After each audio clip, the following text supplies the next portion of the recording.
শ্রী ১০৮ স্বামী নিগমানন্দের ১৪৪তম জন্মবার্ষিকী উপলক্ষে খড়িবাড়ি হাসপাতালের রোগীদের হাতে ফল তুলে দিলেন খড়িবাড়ি ও নকশালবাড়ির সংঘের সদস্যরা। এদিন উপস্থিত ছিলেন নারায়ণ চন্দ্রনাথ, নির্মল দত্ত, সুখ সিংহ সহ অন্যান্যরা। পাশাপাশি ধর্মীয় শোভাযাত্রা এবং কেশর দোবায় ধার্মিক অনুষ্ঠানের আয়োজন করেছে সংঘের সদস্যরা। স্বামী নিগমানন্দের ১৪৪তম জন্মবার্ষিকী ফল তুলে দেওয়া হয়। রবিবার ধর্মীয় শোভাযাত্রা করা হয়েছে।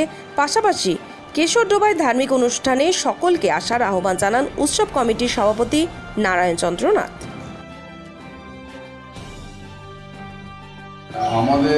আমরা শ্রী শ্রী ঠাকুর ১০৮ স্বামী নিগমানন্দ পরমহংসদেবের আমাদের গুরুদেবের আজ জন্মদিন। সেই উপলক্ষে আমরা খড়িবাড়ি, নকশালবাড়ি, অত্র এলাকার যত সংঘ আছে তাদের নিয়ে একসঙ্গে একত্রিতভাবে একটা জন্মোৎসবের আয়োজন করেছি। গতকাল ছিল আমাদের শোভাযাত্রা।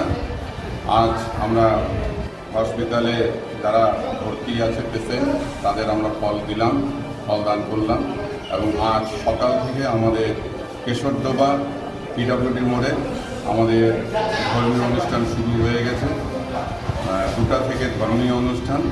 আপনাদের সকলকে আসার জন্য আহ্বান করছি। সেই সঙ্গে আপনাদের মিডিয়াদের অনেক আমাদের গুরুদেবের পক্ষ থেকে, আমাদের সংঘের পক্ষ থেকে, আমাদের জন্ম উৎসব কমিটির পক্ষ থেকে আন্তরিক অভিনন্দন ও শুভেচ্ছা। জয় গুরু। আপনার নাম? আমার নাম নারায়ণ চন্দ্রনাথ, আমি উৎসব কমিটির সভাপতি।